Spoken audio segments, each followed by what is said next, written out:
So a few of the previous head coaches for the Los Angeles Lakers didn't exactly work out. A few of them, Mike Brown, who has been a jellyfish since he entered the NBA. Then there was Mike D'Antoni, who had no idea how to use his personnel. He had Pau Gasol shooting three-pointers.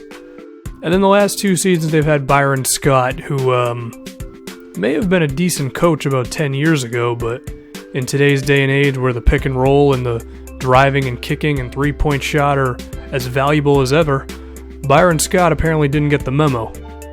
And it hasn't been a very good past few years for the Lakers.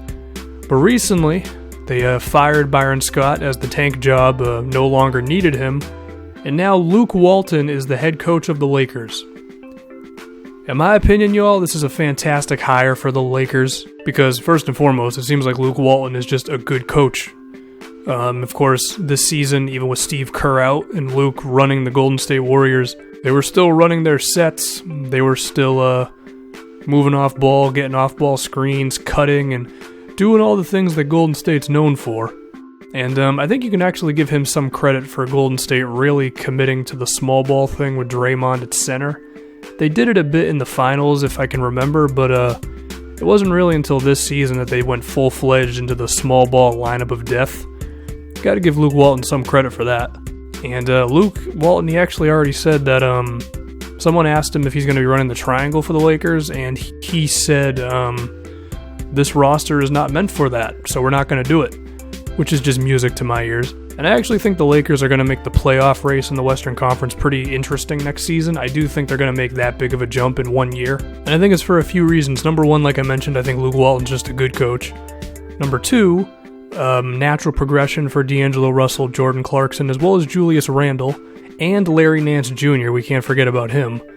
And I think all those guys are going to be good. I mean, D'Angelo and Jordan, they both seem like combo guards who can put the ball on the floor, make a play, but at the same time hit the outside shot. Then there's Julius Randle, who needs to work on his jumper and his mid-range, but in terms of being a pick-and-roll player, finishing at the paint, as well as being a post-up player, I think he can be good.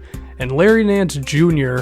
is just a smart player, already a good mid-range shooter, makes the right plays.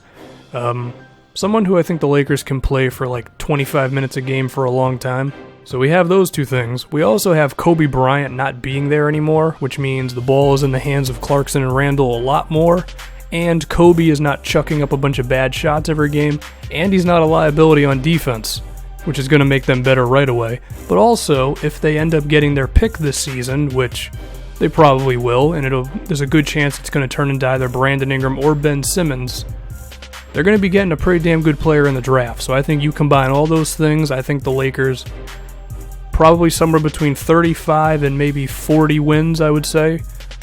And the 8th seed in the Western Conference this year only won 41 games. So based on that, the Lakers are going to be right in the thick of the 8th seed playoff race next season. And then I think moving forward for the Lakers, it's nothing but good things. And then we have to also account for free agency as well. I mean, they are still the purple and gold. I realize they were a bad team, but if I was them, I would potentially look to a guy like Hassan Whiteside and say, hey man, you want to be the star player? You want to be the best player on the team? You want to be the next great center of the Lakers? I mean, it's a pitch. I don't know if it'll work, but it's at least worth a try.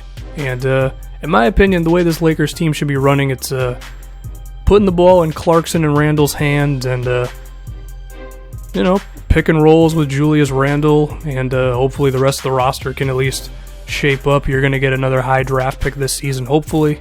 And, if it's Ben Simmons, that could kind of complicate things because then you have 3 ball handlers, one of which can't shoot, in Simmons. If you get Brandon Ingram, it might be more of a seamless fit. But we don't know. I think the Lakers are in a good place. I think signing Luke Walton is a good step. I think he knows what he's doing in terms of X's and O's. And it seems like he already knows that the roster he has, it's not a triangle roster, which is good because half the coaches in the NBA have this thing where they get super stubborn on a game plan and they don't look at the roster they actually have. Seems like Luke's not going to do that, so I think this is a very good hire for the Lakers, and I think they're going to be good as quickly as next season.